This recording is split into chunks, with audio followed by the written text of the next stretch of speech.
Bueno, muy bien. Si les parece, vamos a dar inicio a este encuentro. Yo veo que sigue entrando gente, pero bueno, ahí Silvi y Ari me dan una mano y van haciendo ingresar a la gente que va entrando.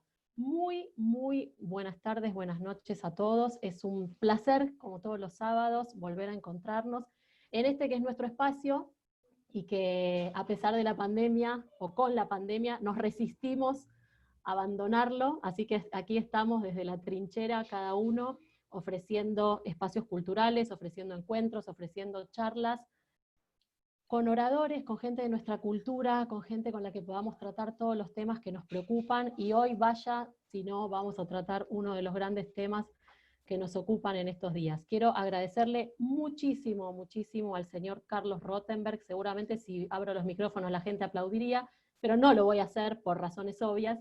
Quiero agradecerte mucho, Carlos. Carlos Rothenberg es seguramente el empresario teatral de mayor trayectoria en nuestra historia cultural de los últimos 50 años, por lo menos.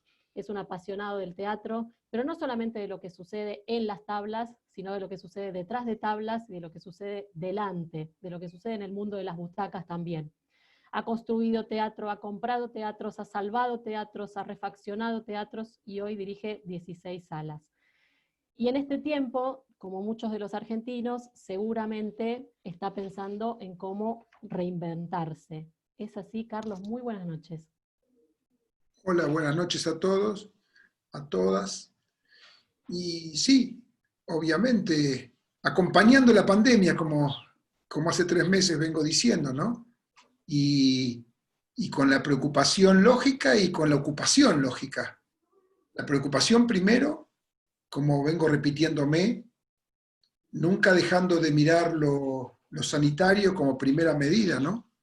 Y además porque a medida que pasan los días pienso que una de las diferencias enormes que tenemos con otras actividades comerciales, para no caer en lo artístico primero, es que nosotros, además de dirigirnos al público, o sea, al ser humano, también nuestra materia prima es netamente, son seres humanos. Vale decir, no tenemos mercadería tangible, no trabajamos con stock. Directamente dependemos de la comunión de personas para poder hacer lo que hacemos. Y la verdad que es una preocupación, primero, como dije, por lo sanitario. Nunca tuve la dicotomía entre la salud y la economía, y nunca, por otro lado, con el segundo ojo, dejé de mirar la economía, pero teniendo muy en claro el objetivo. Claro, Y porque es una doble responsabilidad, como decís vos, no solamente por el público y por el producto teatro en sí mismo, sino por toda la gente que tenés sobre tus espaldas. sí, pero además, ¿sabés qué me di cuenta en los últimos días? Una comprobación de que estoy más grande es que desempolvé un término que hacía años que no usaba, que es el término asusar. Porque digo, mientras nos asusan algunos para apurar la apertura, los que somos organizadores no debemos confundirnos, porque son los mismos asusadores que el día de mañana, ante un trabajador infectado, ante un COVID-19 positivo en un artista, ni hablemos ante un puñado de espectadores, dan vuelta a la cámara y pasamos a ser, por los mismos que nos apuraban, los responsables de haberlo abierto. Pero Entonces, ¿desde dónde sentís que viene ese apuro? eso viene fundamentalmente de los que no están agrupados en entidades. A ver, lo doy un ejemplo con lo nuestro, ¿no? Cuando son organismos, digamos, que están conformados por asociaciones gremiales, mutuales, sociales de nuestra actividad, tenemos un diálogo fraterno incluso con el gobierno. Cuando se tratan de algunos, digamos, mensajes en general que son de individuos que no están bajo ningún paraguas de alguna institución, eh, se apura en este caso, sin ningún fundamento científico, pasando incluso por encima de los que más saben, para decir, por ejemplo, nosotros queremos trabajar, abran para hacer funciones, vamos a cuidarnos y listo. Y eso puede ser muy adulador para el oído empresario, porque hace falta tener como un equilibrio que me cuesta también a mí mantenerlo, ¿no? Creo que a todos nos está pasando en el mundo, pero hablemos de Argentina y nos dediquemos a lo que nos dediquemos, que nuestro estado de ánimo cambia en el día. Esto es una de las cosas que más me sorprende de esta pandemia. A lo mejor en el día tenemos un poco más de optimismo, al rato estamos más caídos, y todo eso tiene que ver, me parece, con la incertidumbre, y tiene que ver con necesitar permitirnos no saber exactamente dónde estamos parados, porque honestamente yo creo lo que nos dicen, y es que no saben dónde están parados los científicos del mundo con respecto a esto. Claro. Y parece que fuesen cosas, compartimentos estancos, pero yo creo que todo es lo mismo. A partir de la incertidumbre, también, ahora hablo desde el rol empresario, es muy difícil cuidarse cuando vos tenés una empresa donde concretamente, llevándolo al terreno económico, tenés costo hundido total e ingreso cero. Son dos polos demasiado, que se enfrentan demasiado como para no tener, digamos, como para aguantar esa dicotomía. Y les cuento que a mí me sirvió mucho, al principio de la pandemia, haber leído una nota de un periodista argentino que se llama Carlos Burgueño, y Carlos Burgueño reflejaba una nota de un profesor de la Universidad de Barcelona, muy conocido, es un economista que se llama Víctor Coopers, y Víctor Coopers en Europa, y hablando de los empresarios argentinos, decía algo así como que la pandemia un día va a pasar, como pasaron otras pandemias, y que los empresarios argentinos teníamos que plantearnos cómo queríamos ser recordados después de la pandemia. Y yo me pasé estos 3 meses pensando en eso, y me ayudó Víctor Coopers, me ayudó para tratar de buscar cómo hacer, desde lo económico, para intentar perder menos. Yo digo que nunca trabajé tanto para perder menos. Vieron que en general la gente dice trabajo más. El peor, lo menos peor sería el concepto, ¿no? De todo lo menos peor. Así es. Entonces nunca trabajé tanto. Es más, creo que trabajo más que antes. Además, en casa, con 2 chicos muy chiquitos, cuando te permiten trabajar. O sea, también está eso, ¿no? Que tiene un ritmo distinto a lo que es la habitualidad de ir a trabajar afuera. Pero decía entonces que lo de Víctor Cooper me ayudó en esa nota de Carlos Burgueño, porque me empecé a dar cuenta cuáles son las prioridades y fundamentalmente, después de 45 años de carrera, a querer estar muy seguro de lo que este profesor en Barcelona dijo, ¿no? Que es fundamentalmente cómo podemos cada uno desde su lugar y con las espaldas que cada uno pueda y con los artilugios, en el buen sentido de la palabra, que cada uno pueda llevar para su vida, pensar que la pandemia va a pasar y realmente cómo queremos ser recordados después. Yo por lo menos elegí, hasta donde se pueda, usar un término que además de lo solidario me parece importante, que tiene que ver con la dignidad. Y en ese sentido, esa premisa digo que me ayudó bastante. Eso no invalida que cuando tengo que ir al banco porque las cuentas están en rojo, no me acuerde de la pandemia, pero me ayuda por lo menos a entender por qué voy al banco. Pero cuando leíste esa nota y te pusiste a pensar en cómo querés que te recuerde la gente que trabaja con vos, ¿cuál fue tu primer paso? Cuando hiciste esa primera lectura de qué era lo que estaba pasando y una breve o una previsión a corto plazo, ¿cuáles fueron tus primeras decisiones ejecutivas, como un ejecutivo? Pensé en los 4 momentos que me fue peor en los 45 años de trabajo, y pensé que mientras tenga algún activo para desprenderme, para cumplir, siempre iba a ser mejor desprenderse de un activo antes que fallarle a alguien. Y eso que lo creo en privado es lo mismo que sostengo en público. Y además porque creo totalmente en eso. Y creo que, porque me ha pasado, porque me pasó concretamente 4 veces en mi vida, y las 4 veces, yo piensen que comencé a trabajar, como seguro algunos de ustedes incluso antes, yo empecé a ser empresario de teatro con el gobierno de la viuda de Perón, o sea, antes de la dictadura del 76.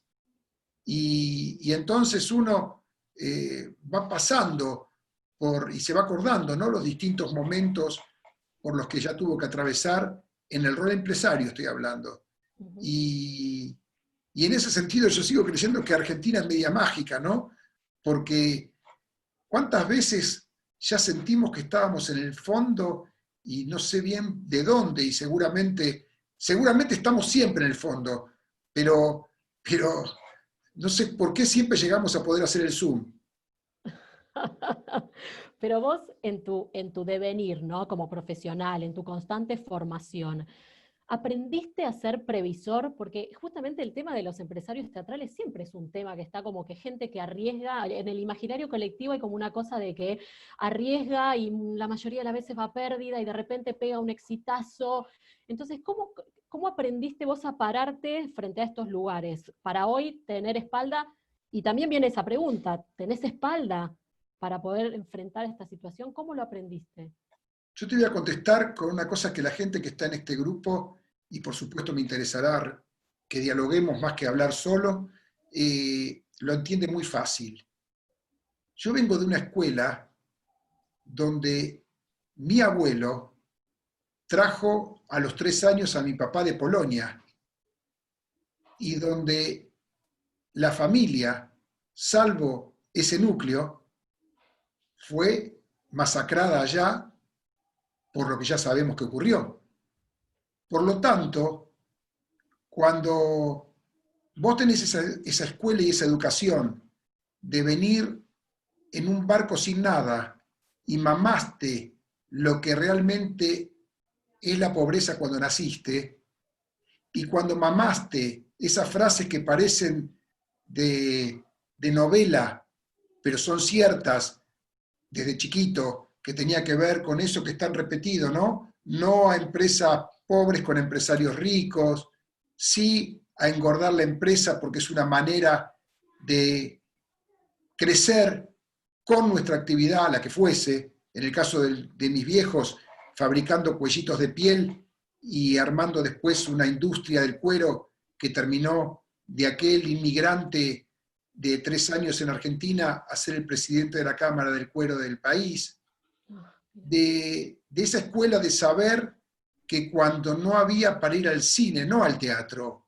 porque la entrada de cine era cara si había que ir más de una vez por mes en el barrio de Mataderos, viviendo en la prefabricada que se habían construido en el terreno de mis abuelos maternos, sereno de Curtiembre en el barrio, cuando todo eso lo tenés muy metido, no sabés cómo cuidás cada paso que das y cómo tratás de estar más preparado para estas circunstancias. Sí, concretamente, siempre cuidé mucho cada paso que di, porque tengo muy, muy mamado lo que es la industria argentina, lo que es ser empresario en este país y lo que fundamentalmente para afuera y para adentro estoy convencido, que es que todos vivimos mejor, todos, más allá de uno, quiero decir, si ponemos en práctica en lo que cada uno desarrolle ese tipo de tarea y fundamentalmente con un término que es el que a mí me apasiona y tiene 5 letras que tiene que ver con la ética.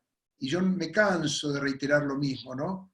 Que les voy a decir una cosa muy, muy de judío del 11.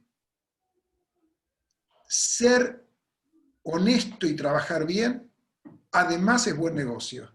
Yo estoy convencido de eso. Porque vieron que la frase siempre es, acá les va bien a los chantas, a los ladrones, a los corruptos. Yo particularmente no sé cómo les va. Lo que sí sé es que hacer bien los deberes, además de corresponder, además de todo lo que podamos hablar desde lo humano, también creo que ayuda a vivir mejor, engordando las empresas y dando un bienestar general que definitivamente también nos acompaña a nosotros. O sea, yo creo en eso, es lo que no me ha dado nunca mal resultado en 45 años de trabajo. Y vos recién nos contabas un poco que lo primero que hiciste fue pensar en todos esos momentos que habías atravesado, serias crisis y en cómo habías podido salir. ¿Vos inauguraste el multiteatro, lo inauguraste en el año 2001, el primer multiteatro? Sí, O los sea dos que tenés como un manejo de crisis, ¿no? En tu haber. pero justamente, vos sabés que en el 2001 y en el 2018 el otro, el Multitabarís, los dos multis sobre la Avenida Corrientes son producto de crisis, no es producto que va bien. O sea, Lo único que hice A ver, fue, ¿cómo es eso? ¿Qué quiere decir son productos de claro, crisis? en el momento de crisis, mientras me decían, pero entonces no va mal si abrís más salas. Digo, no, va tan mal que estoy buscando copiarme de lo que hicieron los cines cuando les fue mal, que es multiplicar las posibilidades de ingresos a partir de crear más escenarios que me permitan, bajando el costo fijo por sala, de tener más ingresos. Y a su vez trabajan más gente, porque hay en lugar de un elenco 4, en lugar de un autor 4, en lugar de una directora 4, en lugar de un escenógrafo 4, y, y fue bien la ecuación. Ahora la segunda no pude todavía probarla, porque cuando estábamos arrancando fue todavía el 2019 que fue un mal año y el 20 está pasando esto. Claro. Pero la ecuación, si hice el segundo es porque el primero sirvió. Es más, sirvió y no sé si hubiese podido mantenerlo como unisala. Prácticamente el problema lo tienen las salas tradicionales, como le pasó a los cines. O sea, no tiene mucho secreto. Por eso es que también hacer el multiteatro en su momento fue una manera que entendí inteligente para responderle a la crisis. Carlos, vos estuviste, en estas semanas estuvimos leyendo que tuviste reuniones con el jefe de gabinete, con Santiago Cafiero, también tuviste en su momento reuniones con Ginés. ¿Cuál es la posición que vos vislumbrás en relación al gobierno, en relación a la cultura? Digo, este gobierno entiende a la cultura como una industria importante y la cuida y la defiende y le da subsidios como tantos otros ramas, como tantas otras ramas? A ver, ahí yo a lo mejor cuento algo que cuando estuve hace 4 años, cuando nos podíamos ver presencialmente con ustedes, a lo mejor alguna de las personas que están en este grupo ya me lo habrá escuchado. Yo soy de los que creen que el apoyo que merece la actividad teatral no pasa para los empresarios privados. Y lo explico por qué. Cuento primero el cuento en un segundo y tengo que remontarme muchos años atrás. La actividad teatral desde el año 58 es una actividad con una ley de fomento impositivo libre de impuestos. Y es una actividad libre de impuestos porque es una contraprestación en realidad a este cuentito que les hago. En el año 1936 se ensanchó la avenida Corrientes y se empezaron a demoler los tradicionales teatros de esa avenida para hacer mejores negocios porque eran totalmente antieconómicos comparado con la modernidad de entonces. Hasta el año 1958, donde se demuele primero el Teatro Apolo en Corrientes, casi Uruguay, e inmediatamente el Teatro Politeama en Corrientes, casi Paraná. En ese año, la Asociación Argentina de Actores corta la avenida, hace una manifestación frente a la incipiente demolición del Teatro Politeama y exige al gobierno que prohíba demoler los teatros de la Argentina. Y entonces el gobierno saca un decreto ley, porque estaba Aramburu, que dice que el propietario no puede disponer de su inmueble sin construir otro teatro. Eso que satisfizo a la Asociación de Actores y parecía que había terminado el problema, hizo que 200 teatros de la Argentina le inicien un juicio por apropiación inversa al Estado, exigiéndoles que se quede el Estado con 200 propiedades privadas porque le habían provocado una restricción al dominio propio, privado. Entonces el gobierno tuvo un problema. Tenía a los actores exigiendo que no se devuelan teatros y a los empresarios diciéndoles como si fuese que va a pasar una autopista, listo, es de ustedes los teatros, ya que ustedes se están metiendo con algo que es mío. El Estado hábilmente negoció con los empresarios, a favor, digo hábilmente, del Estado, que retiren la demanda, que se queden con los teatros, y contra eso les dio una exhibición impositiva que perdura, pero también perdura el decreto ley. Hizo un muy buen negocio, digo, el Estado, porque las propiedades teatrales se devaluaron al 20% del valor real al tener esa ley, y sabe el Estado que la proporción de éxitos y fracasos siempre gana los fracasos.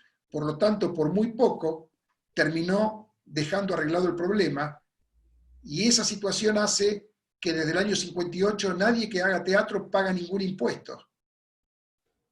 Dicho esto, no me parece bien, como digo siempre, ser capitalista en el éxito y querer convertirme en socialista en el fracaso.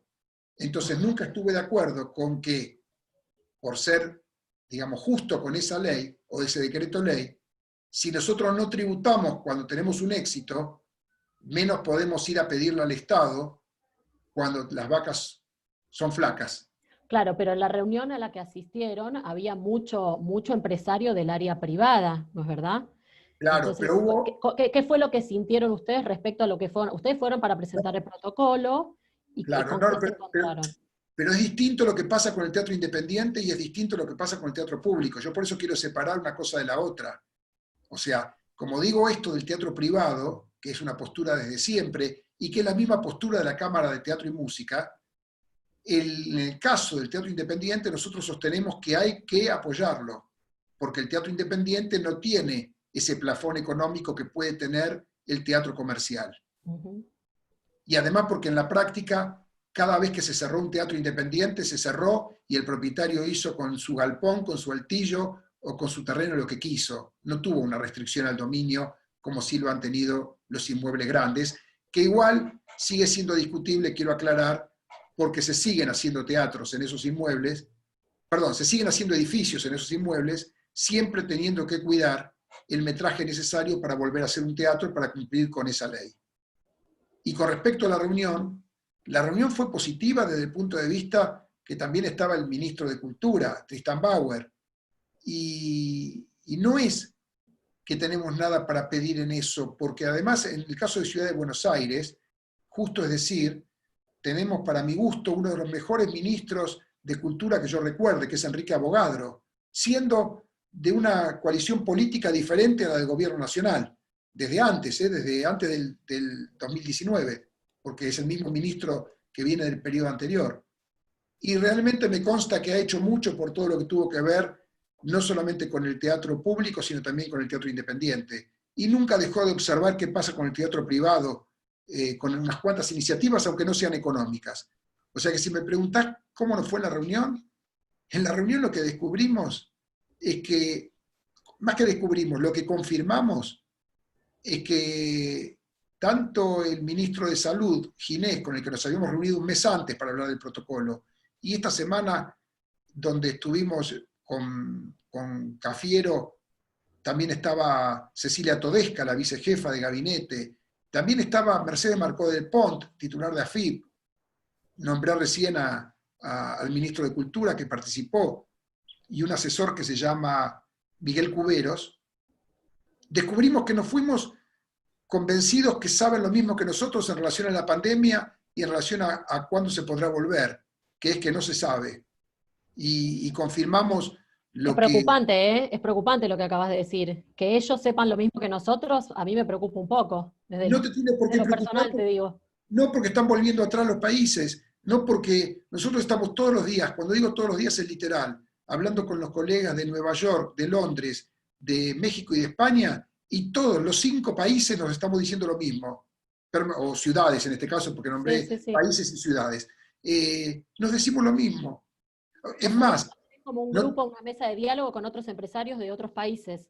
y sabemos lo mismo. Es más, acá hubo un productor que largó la obra Tok Tok hace unos días en Israel, hizo unas funciones, paró, parecía que volvía, no hubo un retroceso también en Israel. Digo, esto no es preocupante, yo creo totalmente en el término del enemigo invisible. O sea, no sabemos exactamente con qué estamos luchando. Y entonces, al contrario, yo prefiero, fíjate vos dijiste preocupante, nosotros salimos eh, agradecidos porque no nos mientan. Yo prefiero a la gente que cuando no sabe dice no sé. Yo por lo menos lo pongo en práctica. Peor es que te mientan. Estamos tan acostumbrados que nos mientan que cuando te dicen que no sé, a mí no me asusta. Fíjense ustedes si miran televisión, ¿no? Todos los días los mismos periodistas le preguntan a los mismos funcionarios lo que el día anterior les explicaron que no saben y le vuelven a preguntar al día siguiente lo mismo. O sea, Sí, sí, la tiene que ver, respuesta, tiene que ver lógicamente con el nivel de incertidumbre general que se maneja y con que hay tanta sobreabundancia de información tan poco chequeada que bueno, es como la pregunta es un estado generalizado que tenemos todos. seguro. pero vos te pareció que sí la cultura es un tema que está en agenda, porque obviamente las prioridades, por supuesto que son otras, eso lo tenemos claro todos, y sobre todo vos liderando el sector, pero les dieron una reunión, el tema de la cultura es un tema que está en agenda. Sí, sobre todo vos sabés que no fuimos a hablar específicamente, porque si no hay una respuesta de cuándo se puede volver, fuimos a hablar, además del famoso protocolo, de una preocupación que tenemos que es un poco lo que hablé, lo que dije al principio con respecto a nuestra materia prima. Yo me canso de repetir también en estos días que los artistas y todo lo que conlleva, como dije antes, desde el escenógrafo hasta la directora, son los que están en este momento peor que el personal que tiene relación de dependencia con los ámbitos. Porque el personal que tiene relación de dependencia con los ámbitos, más allá del famoso ATP, hasta los 2 sueldos básicos, que puede significar un 50% de muchos sueldos, no tienen ningún empleador. O sea, me acuerdo que yo en el mes de marzo, que grabé un audio que supuestamente era privado para 5 y después terminó siendo viralizado, Sí. yo decía, el problema lo vamos a tener con los artistas, no con el boletero, no con el maquinista, el utilero, el electricista, el acomodador, el personal de maestranza, el personal de contaduría. Todo lo que tiene relación de dependencia no va a tener problema. El problema lo va a tener, como lo estamos viviendo, con todo el tejido artístico. Y qué contradictorio me resulta, porque justamente los artistas son los que le dan sustento a la actividad que desarrollamos. Y es lo que hoy está más desprotegido y con algunas dudas reales con respecto hasta dónde se lo está defendiendo, pero no por parte del Estado. Y les doy un ejemplo muy de hoy, ¿no?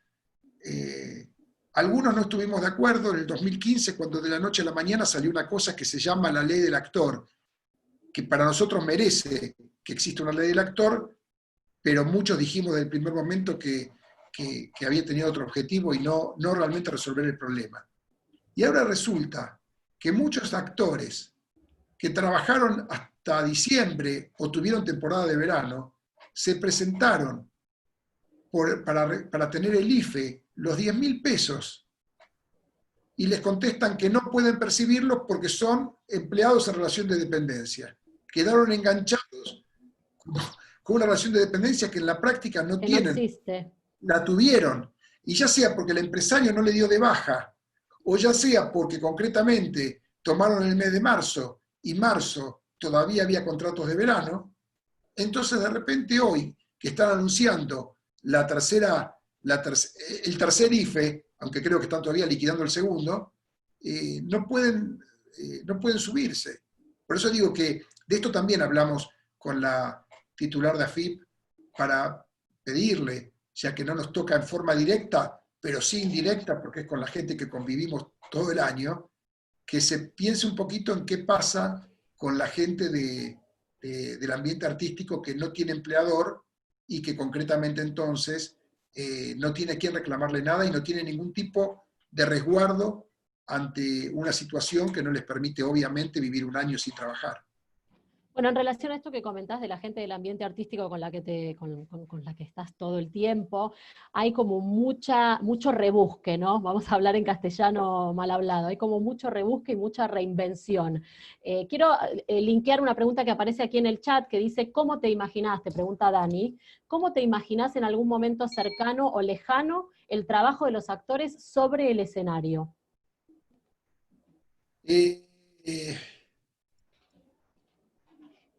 Me lo imagino, o sea que en estos tiempos se habla mucho de cómo vamos a volver después de la pandemia. Sí. Y lo relaciono con tu pregunta, ¿no? O con la pregunta de quien la haya hecho. Si vamos por la experiencia de otras pandemias y estudiando un poco lo que pasó con nuestra actividad de los griegos para acá, todo va a volver a ser igual que antes. Yo creo que, fijémonos... Espera, frena ahí, te quiero decir una cosa, a ver qué pensás de esto. ¿Vos creés que una persona se va a animar a toser en un teatro? ¿Cuándo? Cuando volvamos. No, cuando volvamos... Porque ¿qué hace la gente? ¿Qué hace la gente cuando llega al teatro? ¿Qué es lo primero que hace? Abre un caramelo y después tose 15 veces. Es un tema de tiempos. Cuando fue en el 2009 la gripe A, por 10 días de una epidemia que no tuvo esto que está pasando ahora, tardamos 3 meses en recuperar el público. Yo recién hacía referencia a un audio del mes de marzo. Yo en el mes de marzo decía que no más de un 20 al 30% de la gente va a volver. Nosotros cuando queremos abrir, cuando podamos abrir, es nada más que para adelantar el miedo.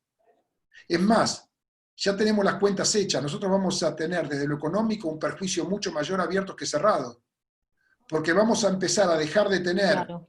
como por ejemplo el ATP, pero además vamos a tener que contratar lo que hoy no está contratado. Recién, por ejemplo, hablaba de los artistas. Un montón de servicios que hoy están caídos. Ejemplo, nosotros pagamos 300.000 pesos más o menos por mes de luz porque es por la luz contratada de un edificio teatral. Ahora, gracias a un decreto, podemos pagar solo por este tiempo, por lo que se consume. Por lo tanto, 2 monedas porque está todo cerrado. Pero cuando volvamos a trabajar, vamos a tener que pagar por lo mismo que pagábamos cuando estábamos abiertos. Y sin embargo tenemos previsto esto, sabiendo que si ahora perdemos vamos a perder más, pero es que en algún momento tenemos que dar el paso y empezar a perder más, que es abriendo. Y cuando vos me preguntás por esa tos, claro que va a ser con distanciamiento social. Es más, si yo te muestro que tenemos marcado ya en los tableros quiero decir lo que hoy por internet, antes tableros con rollitos de entradas, ¿cómo van a ser las salas van a ser todos como un damero, donde una persona va a estar sentada y no va a tener ninguna adelante, ninguna atrás, ninguna a cada costado. Pero Es más real, escuché, o mejor dicho, leí en el protocolo que ni siquiera los convivientes se van a poder sentar al lado. de entrada nosotros planteamos que no, pero no porque en realidad no se pueda, sino porque queremos darle al público la seguridad. ¿Cómo hacemos con el señor que está 2 filas más atrás o 2 más filas más adelante para mostrarle que son convivientes? Entonces, en la primera fase, estamos planteando que también el conviviente quede separado por una butaca, nada más que para darle tranquilidad al otro. O sea, está todo pensado de ciencia ficción todo lo que se pensó. O sea, todas las personas que analizaron esto son médicos que se tratan epidemias. Nosotros lo que hicimos fue ser vehículo para esto y ser quien orgánicamente lo presentamos.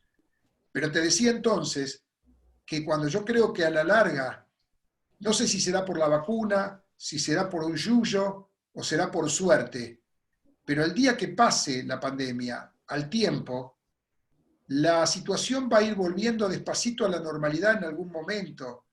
Esto más o menos iba a decirte como los primeros días. ¿Se acuerdan en marzo que hasta parecía que la grieta política había desaparecido los primeros días?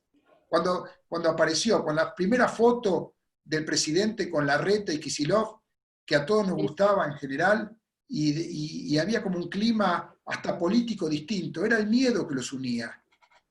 Y entonces, a medida que pasaba el tiempo, aquellos que de la grieta hacen negocio, de lo cual estoy convencido del 2012 al menos, vuelve a aflorar el negocio. Bueno, lo mismo creo que nos va a pasar a todos.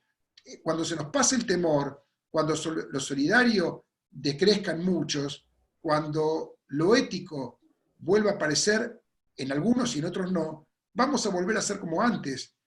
Yo no creo en que de repente por la pandemia la humanidad cambie, porque si así fuese, hubiese cambiado con pandemias anteriores. Más no sea hace 100 años del 18 al 20 con la de la gripe española, y sin embargo volvimos a ser como volvimos. Miren las cosas que pasaron terribles en el mundo después de, por ejemplo, esa pandemia. Solamente pensemos en las guerras. Entonces, yo creo que ahora estamos pasando una situación que hay que tratar de pasarla de la manera más saludable, no sé si es el término posible, rogando que haya la menor cantidad de víctimas. Y además les voy a hacer voy a decirles algo que muchas veces dije y pensé primero y después dije, ¿no? Yo miro acá y leo que hoy hubo 2.400 y pico de infectados, y saben que en el mes de abril dije acá en casa, qué bárbaro, ¿no?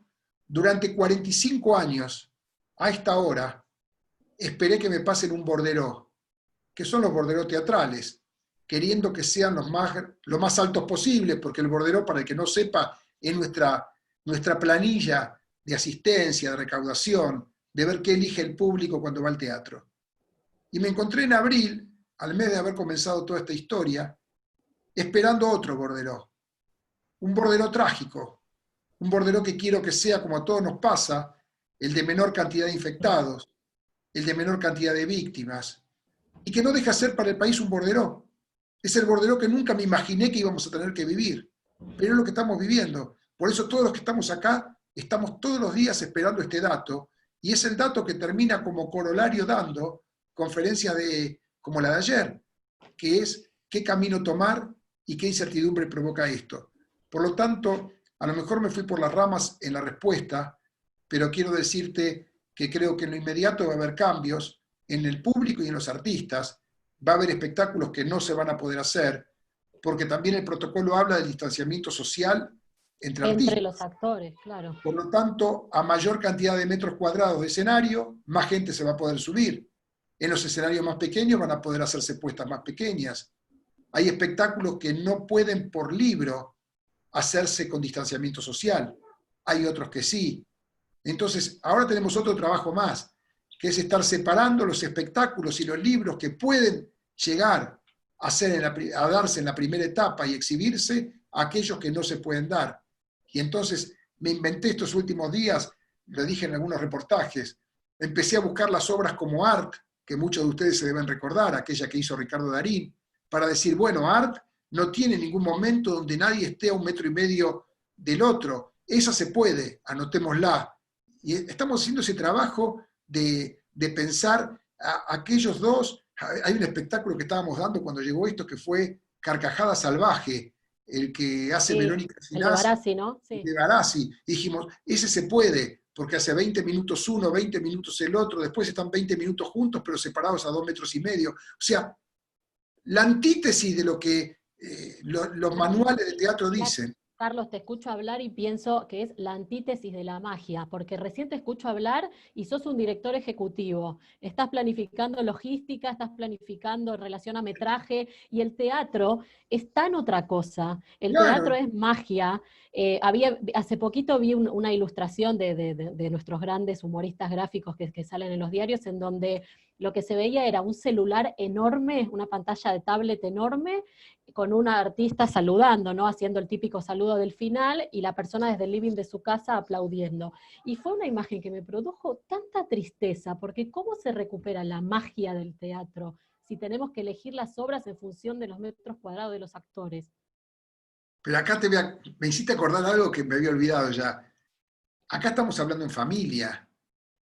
Lo de la magia es lo que necesitamos todos para este tipo de actividades. Es una especie de... Es como todo el mundo artístico, el glamour, el show business, como dicen en Estados Unidos, tiene mucho que ver con la frivolidad. Somos todos como consumidores del cuento de Walt Disney de Disneylandia. Pero me hiciste acordar con esto que cuando uno está dentro todos los días haciendo lo mismo, de la magia no se acuerda. No me sorprende lo que te sorprende. Y me hiciste acordar esta anécdota. Cuando mi hijo de 34 tenía 11 o 12, creo que era primer año de secundaria, y escuchaban los chicos que yo era empresario de Tabarís y se daban revistas, lo único que le pedían los compañeros del colegio era ir a la oficina. ¿Cuál sería la fantasía de los chicos si el papá de uno de los compañeritos es empresario del Teatro Tabarís, donde son todas... ¿De quién se iban a encontrar en la oficina? Y llegaron a la oficina, eran como 7, 8, con una ilusión.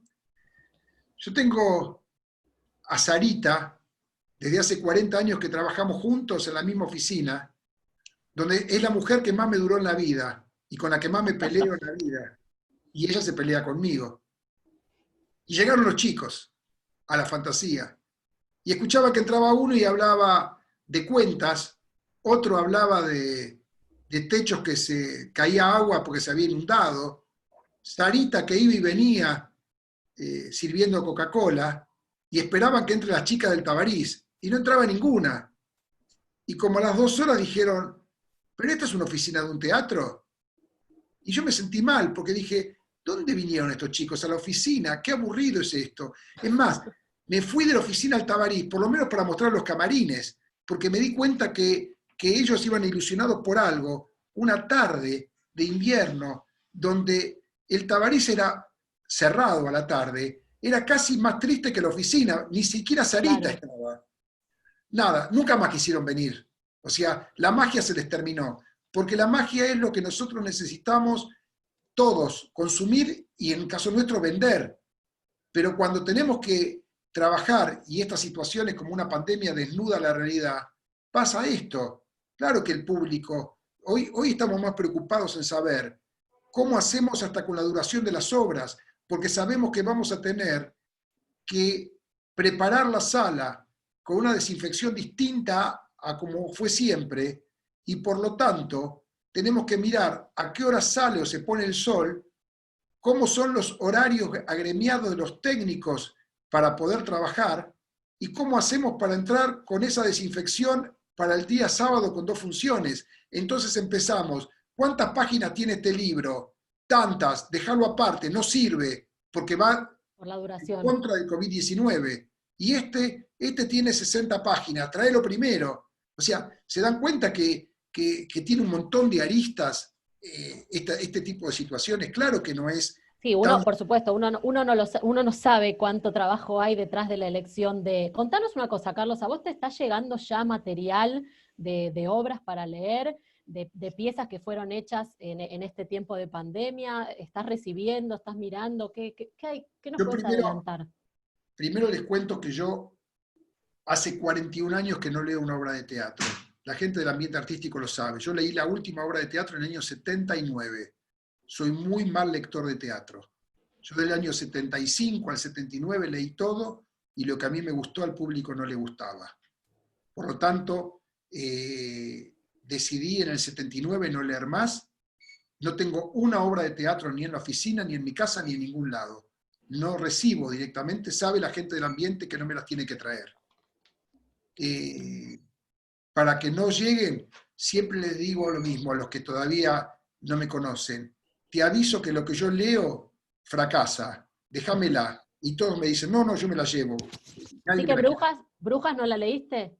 No, no, ninguna, no, del 79. La última Nada. obra que yo leí se llamó Chapter 2, capítulo segundo de Neil Simon. Tardé 2 años en montarla, no fue nadie, y ahí resolví, volviendo a la casa donde vivía con mis viejos, ¿no? En Rivadavia y Acoite. En el semáforo de Rivadavia, Avenida La Plata, decidí no leer más teatro. Viajaba en el Fiat 600 turquesa de mi mamá que me lo había prestado. Y ahí decidí, en el semáforo, tengo claro el semáforo, cada vez que yo paso por el semáforo de Rivadavia y Avenida La Plata, sé que ahí me cambió la carrera al decidir no leer más. ¿Y en quiénes confías entonces? En los que tienen talento. Hay un libro que lo cuenta, lo contó Tito Cosa el otro día, en un libro, lo dejó escrito, que yo lo llamé en ese momento a Carlos Gorostiza, a Tito Cosa, a Ricardo Alac, a Ricardo Talesnik y a alguno más que no me acuerdo, para proponerles que me acerquen proyectos y lo charlemos. Y si me gustaba, lo hacemos, lo hacíamos. Y así nos manejamos. Acá en el chat dice, Silvina dice, en Sarita confía. Sí, no, Sarita lee menos que yo todavía. Sarita, yo por lo menos leí 4 años, Sarita ni eso, peor todavía. No es Sarita la que elige las obras, Silvino. Pero no, porque no hay una manera, no hay una regla científica en esto de por qué. Bueno, vos dijiste Brujas. Brujas es una comedia española, fracaso en todo el mundo, que se llama Entre Mujeres. O sea, fracasó hasta en España. Y justamente, entre otros motivos, le cambiamos el nombre para modernizarlo un poco. Pero el éxito fue fundamentalmente de Luis Agustoni, adaptador, director y autor, que recreó de ese texto de Santiago Moncada lo que después fue Brujas, y un elenco espectacular de nombres propios, donde además tuvo una frutilla de la torta, que fue Moria Kazan, en un papel que en ese momento, estamos hablando de 30 años atrás, fue realmente revolucionario viniendo de la revista en el teatro, entre comillas, serio. Entonces vos ves que no es sola...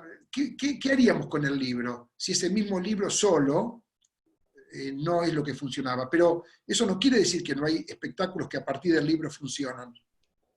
Pero Lo concreto es que no hay una escuela para esto, para poder contestarlo. Y además, porque siempre digo lo mismo, en el mundo, el 70% esto seguro lo dije cuando estuve con ustedes presentes, más del 70% de todo lo que elige el público, ya sea en teatro, en cine, en radio, en televisión, en libros, en revistas, en discos, fracasa. Más del 70%. Los fracasos son sostenidos por los éxitos, que son los contados de una mano. Siempre digo lo mismo, sobre 46 musicales que tiene Broadway, nadie conoce más de 8, que son los éxitos. Si nos paramos frente al kiosco de revistas de la esquina de casa, nadie conoce más del 30% de lo que está colgado.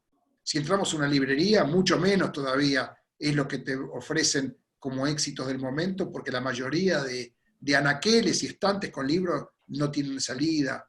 Si miramos programas de televisión, hay 10 que funcionan y después son muchos los que van llenando la grilla. De la radio lo mismo, es muy difícil que alguien conozca más de 10 programas de radio y hay cientos. Con esto quiero decir que, más allá de no tener una fórmula, me preguntaste, post pandemia, ¿qué pasa con la programación? Y acá voy a explicarlo fácil con una analogía que me inventé como buen gordo. A mí me pasó siempre que me extrañó de chico por qué salía la comida en un restaurante todos al mismo tiempo, sean cuantos sean los comensales, ¿no? Y entonces nos explicaron que es porque el cocinero tenía la comida marcada, que tenía la milanesa lista y solo le faltaba freírla cuando alguien la pedía en la mesa. Bueno, en lo mío yo lo que aprendí hace mucho tiempo es a tener los espectáculos marcados. Como la milanesa, los tengo con el pan rallado, los tengo pasado por los huevos, por lo que vos quieras ponerlo, no sé cómo se hace una milanesa, pero los tengo. Lo que sí no los puedo freír, porque no tengo al público, y en este Claro, caso... pero ahora los que tenés, vos decís los tengo, pero muy posiblemente muchos de los que tenés no te sirvan o no se puedan No, no, no, adecuar a esta no. nueva realidad. Ya te dije que ya hicimos esa selección. O sea, Ah, yo sé que ese paso ya está adelantado. yo sé que un artista del interior que se llama el oficial Gordillo y tiene mucha convocatoria, puede ir a Mar del Plata y es unipersonal. No tengo dudas que podemos volver a hacer con Mauricio Dayub el equilibrista. No tengo dudas que podemos hacer una obra que es ¿Quién le teme a Virginia Woolf? De 2 matrimonios, donde uno de los matrimonios además ya lo hicieron hace muchos años, es Arturo Puig y Selva Alemán convivientes, y puede haber otro matrimonio conviviente joven para hacerla. O sea, recién nombré Carcajada Salvaje. No tengo dudas que con Brandoni puedo hacer el acompañamiento que íbamos a traer el 20 de marzo y se frenó, de 2 personajes que dialogan a 2 metros de distancia toda la obra. Doy títulos con nombre propio para explicar. Lo que no se va a poder hacer es el musical Kinky Boots, que son 40 intérpretes donde tienen interrelación en escena y donde además es insostenible económicamente por la gente que de entrada va a ir. Fíjense que todo lo que nombro tiene entre 1 y 4 personajes. ¿Por qué? Porque va a ser también el otro problema. Va a haber menos fuente de trabajo en tanta disciplina también en lo nuestro, porque nadie va a salir a contratar 40 intérpretes, entre otras cosas, porque si alguien llega a dar positivo en la temporada de COVID-19, queda en cuarentena todo ese equipo. Claro. Te quedás haciéndote cargo de decenas de contratos si no pensaste bien antes a qué te estás comprometiendo. Por eso digo que, yo les dije hace un rato, nunca trabajé tanto para intentar perder menos. Bueno, acá estoy dándoles ejemplos de por qué se trabaja más ahora. Carlos, nos queda un poquito de tiempo si nos regalás unos minutos más, pero tengo muchas preguntas de la gente, así que voy a tratar de ir haciendo. Acá Mucio pregunta si crees que en el arranque del teatro comercial pueda tomar obras del teatro independiente, que se puedan nutrir de obras del teatro independiente ya montadas, como por ejemplo Mi hijo camina un poco más lento, o La omisión de la familia Coleman, ¿no? Obras que tuvieron mucho éxito y que, bueno, podrían tomarlas en comercial. En realidad ya se hizo. Fíjate que en el caso de Mi hijo, camina un poco más lento, fue al Picadero, y en el caso de Coleman estuvo haciendo funciones en la Plaza y en el Metropolitan, por ejemplo. Tomo estos títulos. Lo que pasa es que no son sustentables desde lo económico en el teatro comercial. El teatro comercial es demasiado costoso como para poder trasladar el éxito del teatro independiente y que pueda ser sustentable. Es más, el único caso en 45 años que yo recuerde que fue sustentable fue cuando Carlos Matus traspasó la lección de anatomía al circuito comercial. Salvo la lección de anatomía que pudo sostener edificios agremiados con todo el personal, con todos los costos que tienen inmuebles carísimos. Piensen ustedes que teatro se puede dar en la habitación de uno, en teatro callejero, o en un edificio que vale 10 millones de dólares. Entonces, confunde mucho, todo es teatro, y todo es valioso, y todo es aceptado, pero cuando hace la ecuación económica, el éxito, esto el que más claro lo tiene es Mauricio Cartún. Mauricio Cartún, con el que siempre aprendo cuando tomo un café con él, me decía, si yo terrenal, ese éxito del teatro del pueblo, lo hubiese llevado a un teatro tuyo, hubiese sido un fracaso. Porque la necesidad nuestra, en cantidad de público, en el valor de la entrada y en la cantidad de funciones, se fagocita el éxito. O sea, una cosa es que brille un espectáculo con 2 o 3 funciones por semana, con una entrada de 400 pesos, y punto, y es un éxito, en un lugar que tiene 60 sillas o 70 o 200 como el Teatro del Pueblo. Y otra cosa es querer trasladarlo a un inmueble que tiene, por ejemplo, 35 sueldos que pagar por fuera de lo que tiene que ver con El caché de la obra, claro. con O sea, la obra. el valor Como de la dije entrada se antes, multiplica. no te alcanza para pagar la cuenta de la luz contratada que te dije antes. Es un tema, es una cuestión económica, no es artística. Es tan sencillo. La única manera de entenderlo, les cuento también una anécdota que me haces acordar con esto, ¿no? Yo hasta el último día terminé admirando a Alejandra Boero y teníamos charlas hermosas cuando construyó su andamio 90 allá en la calle Paraná. Y muchas veces cuando hablamos de esto, yo le decía, tomá, te doy la llave,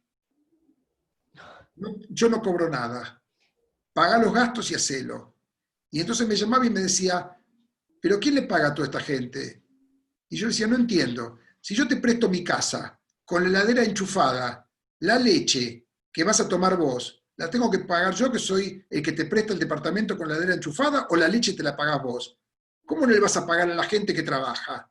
Ah, no, que si le tengo que pagar a la gente que trabaja, no puedo llevar el espectáculo que estoy haciendo en andamio. Es que por eso existe el teatro independiente y por eso existe el teatro comercial. No es que Leónida Barletta en 1930, cuando creó el Teatro del Pueblo, es porque no quería estar en el Lola Membrives. Es Claro. porque se dieron cuenta, muchos años antes, que había un sector de público que podía pagar un precio de entrada con un régimen de funciones y con una necesidad artística diferente a lo que tiene que ver casado con hijo con Franchella. Para eso existe el Gran Rex. Cada cosa en su lugar, y no es ni malo ni bueno nada. En todo caso, Mira, justo acá Dani, está, ahora que estás hablando de esto, Dani nos pregunta en el chat, ¿cuál es tu vinculación actual con el teatro independiente? excelente desde siempre, excelente. De hecho, el premio Artey y la Asociación de Teatros Independientes, fue un aporte que ahora lo digo porque ya pasaron muchos años y porque ya lo dijeron ellos, y hasta lo escribieron en el libro, que se me ocurrió un día después de haber ido a 2 funciones de teatro independiente. Yo por lo que voy a ver el teatro independiente, ¿saben por qué, cómo arranqué?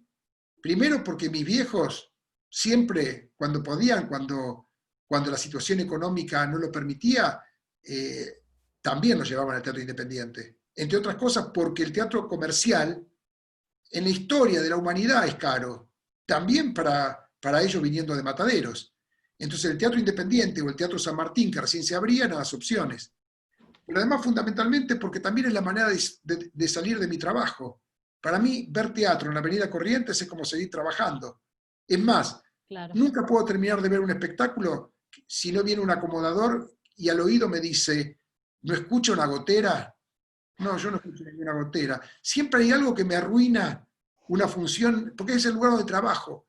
Entonces, ¿sabés qué lindo que es poder caerme sin avisar, sacarme una entrada en la boletería de un teatro independiente y ver la función como espectador? No ¿Qué lo fue puedo lo hacer. último que viste, Carlos? ¿Qué fue lo último que viste que recomendás absolutamente? Vi una obra Antes de llevar El Equilibrista, me impactó El Equilibrista. Lo fui a ver al Chacarerian en las primeras funciones cuando arrancó. Y teniendo una relación personal con Mauricio Dayú, con quien estuvimos relacionados tantos años con Tok Tok, sin embargo, me emocionó muchísimo y me mató. Pero vi un espectáculo que, yo dije que tengo chicos chiquitos, antes que nazca la nena, el nene se estaba por ir a bañar, yo llegaba a las 9 a casa y me avisó mi mujer que estaba atrasada a la casa, que íbamos a comer a las 10 de la noche. Y yo estaba en un taxi y me bajé en un teatro, en la calle Velasco, donde los martes daban una función con Arturo Bonín y Nelson Rueda, de un espectáculo que no me acuerdo el nombre, el título, pero tenía la palabra adiós. Bueno, me impactó. O sea, bajé, me compré una entrada solo, lo vi y después se los comenté a ellos y vi una hora, porque fueron los dos espectáculos de teatro independiente que me marcaron en el año 19, ¿no? Digo porque el 20 nada. Claro. Y esa obra, que insisto, tiene la palabra Dios en el título. Bueno, la vamos a buscar. Googleémosla. Pero la de Arturo Bonini y Nelson Rueda son los dos. Voy a echar el desafío a toda nuestra sala. El primero que la googlea y la pone en el chat, le damos un premio. Arturo Bonini y Nelson Rueda. Y la verdad que es más, me impactó que tiene uno de los mejores finales teatrales que me acuerde. También me acuerdo de eso. Bueno, no lo spoilees, te pido, por favor. Hermosa sala, la sala NUN es una bellísima sala. Tengo algunas preguntitas más. Nos pregunta Silvia, si en un futuro con este protocolo que implica, por supuesto, mucho menos público, ¿cómo vas a hacer para cubrir los costos que implica abrir una sala? Yo agrego a la pregunta de Silvia, me da la sensación de que vos estás dispuesto a la pérdida. ¿Estás absolutamente dispuesto a la pérdida? Y antes expliqué, estamos perdiendo ahora y vamos a tener que perder más cuando abramos. Pero es que la única manera de superar esto para después ganar es teniendo que abrir, o sea, no hay otra manera. Cuando yo en marzo dije que el 20-30% de la gente iba a llegar y nada más, ahí lo podemos encontrar, si no se los mando. Hay un estudio de una consultora que contrataron los teatros de Nueva York, que les costó una fortuna a la Liga de Teatros de allá, para que les conteste cuánta gente va a volver en forma inmediata al teatro cuando se abra. Y la encuesta dio el 31%. O sea, esto está... Hay cosas que están tabuladas de alguna manera, porque además, acá tenemos en Argentina otro problema. Tenemos por un lado el efecto post-cuarentena, pero además tenemos un tema de crisis económica enorme. Lo nuestro es un tema, es una actividad, quitémosle por un ratito lo que podamos interesarnos por lo cultural que tiene lo nuestro. Desde el punto de vista económico, a una economía maltrecha como teníamos a principio de año, se le suma todo esto. Entonces, ¿en qué prioridad va a estar para la clase media ir al teatro? Yo siempre dije que nuestro cliente es la clase media y me armé este cuentito, ¿no? Dije, la clase más necesitada, más humilde, con las mayores prioridades, ni piensan en el teatro, menos en el teatro comercial, obviamente. Por eso la importancia de la defensa del teatro público, y por eso hablé bien del ministro de Cultura de la ciudad, porque tuvo que ver con poner de vuelta en pie el San Martín, y nos debe todavía el Alvear, ahí en la avenida Corrientes, y darle una continuidad en la programación al Regio, en la avenida Córdoba, y al 25 de mayo, allí en Triunvirato. Digamos, lo veo como apoyando. Pero decía que la clase más humilde entonces no es cliente de teatro, obviamente. Y la gente que tiene más dinero, nunca sé si no va al teatro porque no le interesa, que puede ser una opción. Lo relaciono un poco con la falta de interés, por ejemplo, en ir a ver teatro en Punta del Este y el tantísimo interés por ver teatro en Mar del Plata. Podríamos ahí tener una sintonía con lo que es la clase media y lo que es la clase un poco más alta. Y decía que la clase entonces más alta, no sé si es porque no le interesa o es porque tiene tanto dinero que siempre conoce a algún empresario de teatro para mangarle las entradas. como sea, no las O ya paga. vio todo, o yo te puedo sumar una más Sí. para tu lista, o ya vio todo en Broadway Lo que sea, o también. sea, no es cliente, no es Sí, cliente. O claro, sea, por eso claro, digo claro. que nuestro cliente es la clase media. Y la clase media sabemos cómo está y sabemos cómo esto que está pasando es un rulo a una economía maltrecha para la mayoría de las pequeñas y medianas empresas, para el asalariado que aunque tenga un buen honorario, pero bueno, acá realmente se perjudica desde lo económico, sobre todo lo que tiene que ver con esta ciudad de Buenos Aires y alrededores, porque también tenemos colegas en el interior que el problema con esto de la curva sanitaria diferente no la tiene tanto dado porque tenga cerrada su ciudad, sino porque nuestra actividad requiere de los artistas de Buenos Aires que no pueden llegar. Entonces, con el núcleo del teatro local, no logran tampoco, como expliqué antes, sostener el andarivel económico Claro. de la industria teatral. Así que te contesté un poco todo junto. Primero te digo que para dar un servicio a la comunidad, la obra se llama Un instante sin Dios. ¿Está ok? Perfecto. Muy bien. Muy bien. Felicitaciones para A que todos lo... los socios que contestaron, después hablamos Aquí del levanta la premio. mano, veo que una señora levanta la mano que fue la que encontró primero. Muy bien. Una mujer tenía que ser la que encuentre Después, primero. después vemos, después vemos. Tengo muchas preguntas, no vamos a tener, ya les digo que les pido disculpas porque no vamos a tener tiempo porque el señor Rottenberg tiene que ir a atender sus quehaceres y sus hijos también, además. Así que en unos minutitos estaremos finalizando, pero pregunta acá Néstor, hablando de magia, hace un ratito estábamos, yo por lo menos trataba de hablar de magia, vos me bajaste un poco a la tierra, yo te vuelvo a llevar al plano de la magia y dicen, la calle Corrientes, ¿tendrá la cantidad de marquesinas que iluminaban la vida de los turistas argentinos? Es una pregunta poética.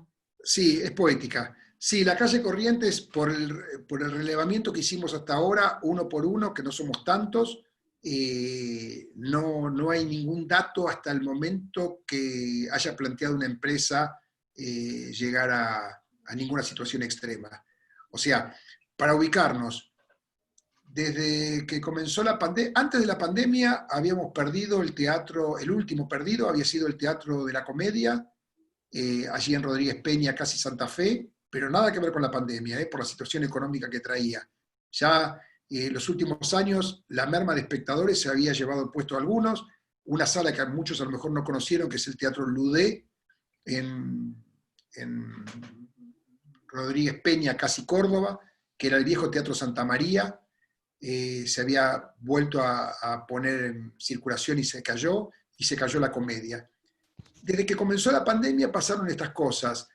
Los inquilinos del Teatro Regina, allí en la Casa del Teatro, en la Avenida Santa Fe, se fueron a los pocos días, dejando entonces la sala sin nadie que la dirija y por lo tanto con un nuevo perjuicio para la Casa del Teatro que nuclea a la gente que contiene en una situación de necesidad para estar allí y es un problema. El Teatro del Picadero está planteando unas cuantas dudas, porque ahí tenemos un ejemplo, no es Corrientes, no es ¿El Teatro Callao, Picadero plantea dudas a nivel cerrar? a nivel cerrar sí es el único que plantea dudas de ese circuito que ya no es, porque de teatro independiente hay unos cuantos, de teatro independiente. El Picadero, es más, hay un comunicado en el día de hoy que está subido a la página de actores, también está subido a la página Sociedad de Empresarios, donde menciona puntualmente el Picadero porque ahí hay un tema de costo y de poder aguantar. Sería ya una sala intermedia. Como todo en la vida, lo más chico se va cayendo antes, estamos llegando al nivel Picadero, y un caso que esta semana ya va a ser público, ya fue público, que pudimos medio ayudar, y es un buen ejemplo para dar. A mí sobre Mayo me llamó Agustín Aleso, persona por el que tengo mucho respeto y hemos trabajado mucho, para contarme que por la pandemia, miren qué lindo cuento les cuento, ¿no?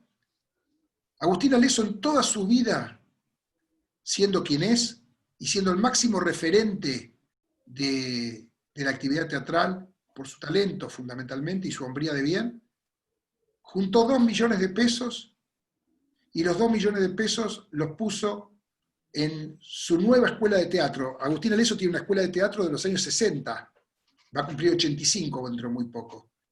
Y los puso ahí para poder inaugurarla el 16 de marzo.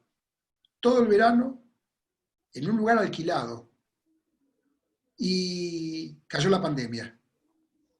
Y me llamó a ver si se me ocurría algo porque estaba generando deudas, sin resto y sin poder dar las clases. Rápidamente hicimos unas cuantas maniobras, en el mejor sentido de la palabra, lo visibilizamos con su permiso, tuvo una nota en el diario La Nación contando esto, hablamos con el Instituto Nacional del Teatro contándolo, y mientras estaba en esto, el lunes 1 de junio tuvo fiebre. Se lo trasladó al sanatorio, a la Trinidad de Palermo, se le hizo el hisopado y dio positivo. El martes 2, queda entonces con ese cuadro, y el domingo 7, con dificultades respiratorias, se pasa a terapia. Y por suerte lo digo, y hoy lo cuento, porque hace 3 días se le sacó el respirador. Y lleva 3 días que está... ¿Estuvo casi 20 días con respirador?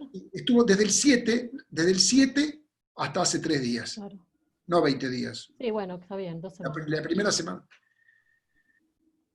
Y pudimos transmitirle que el Instituto Nacional de Teatro sacó una disposición que le entrega 400.000 pesos, que es lo que necesita para ponerse al día con la deuda que empezó a generarse con el COVID-19.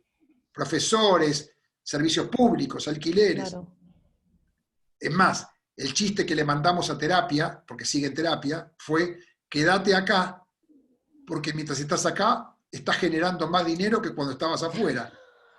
Por Dios. Ay, qué Y se reía con ese chiste en medio de la terapia. Qué tremendo. Estamos terminando con una última... ¿Y sabes por qué cuento esto? Porque dije al principio que algunos no tenemos la dicotomía entre salud y economía. Y el ejemplo de Aleso a mí también me sirve para entenderlo.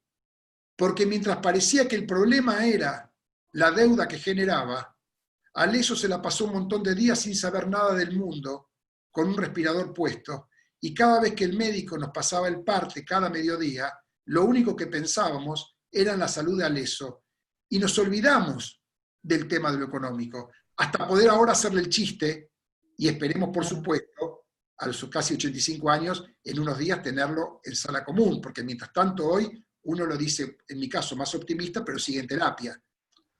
Conté esto para ubicarnos de qué estamos hablando cuando escuchamos tantas veces por día hablar de la economía, que por supuesto nos preocupa, pero cómo cuando tenés a alguien cercano en una situación de riesgo de vida, cómo prestás atención diferente a la situación sanitaria que estamos viviendo.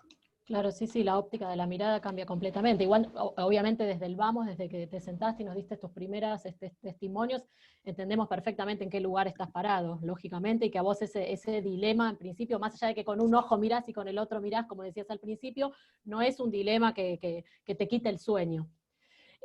Viste que a cada rato estoy diciendo que ya terminamos, te prometo que ya terminamos, pero es que hay tantas preguntas de la gente que, bueno, no quiero... dejar hacerlas. Tengo aquí una última pregunta. Nos pregunta Diego, si dice, ¿cree Rothenberg, como dice Dubati, existe un teatro comercial de arte? O si, como dice Cartoon, el teatro comercial es comercial y el teatro de arte es otra cosa. A Cartoon y a Dubati saben que siempre digo que el teatro es como el colesterol, hay bueno y malo. Hay buen como teatro, todo en la vida. Hay buen teatro en los 3 circuitos, y yo personalmente me clavé tantas veces en el circuito comercial, en el teatro público y en el teatro independiente. El hecho de sentarnos más incómodos en un sótano, en una silla apretada, no garantiza que sea mejor teatro. Y tampoco las lucecitas de la Avenida Corrientes garantiza que nos tiene que gustar lo que vemos. Yo creo que el teatro, tomo el estandarte, otro estandarte que fue Alfredo Alcón. Alfredo Alcón podía pasar de hacer Los Reyes de la Risa con Guillermo Francella en el teatro comercial hacer panorama desde el puente en el Teatro Público y trabajar con Alejandra Boero en Andamio 90. Y siempre decía, yo llevo lo mío, hago lo que sé hacer que actor. Nunca me pregunto si estoy en el San Martín, en Andamio o en el Metropolitan. Y me parece que esa es la esencia. Lo demás, creo que es no tomar en la práctica lo que realmente es la profesión. Ernesto Bianco, para los que se acuerden de él, hacía Cyrano de Bergerac en el Teatro San Martín, y cada noche, una vez por semana, salía pintándose la cara en un programa en Canal 9 de Alejandro Romay, que era televisión comercial. Y sin embargo era Ernesto Bianco en los dos casos. Yo en ese sentido no tengo ningún preconcepto, por eso me parece bien que exista desde el teatro público, el teatro independiente, el teatro comercial, el microteatro, el teatro callejero, el teatro a la gorra y cualquier tipo de teatro. Porque lo concibo así, creo que todos son complementos de todo y nadie puede decir nunca en cuál la va a pasar mejor o con cuál se va a sentir más identificado y con cuál va a pasarla mal. Carlos, te quiero agradecer muchísimo, muchísimo este tiempo que nos brindaste. De verdad fue un placer y un honor poder tener esta charla con vos en estos momentos. Sos de todas esas áreas con las que uno quiere conversar, porque en definitiva también llevan las riendas de lo que va a pasar. Más allá de que de manera muy honesta también te enfrentás a nosotros como público y nos decís, no sé por dónde, no sé por qué caminos, no sé por dónde, pero estoy acá y voy a enfrentar esto, y para nosotros como público es un placer poder escucharte. Quiero poner, y te invito a vos, Carlos, a que pongas los cuadraditos. No sé si tenés vista del hablante o tenés los cuadraditos, pero le quiero pedir a la gente, como tenemos los micrófonos apagados, ya que ve los cuadraditos, que le brindemos un aplauso, por lo menos que lo vea. Acá estamos todos. Gracias, muchas gracias. Nos encontramos siempre. La próxima en el club, en CISAB. Chau, chau. Chau a todos, buenas noches.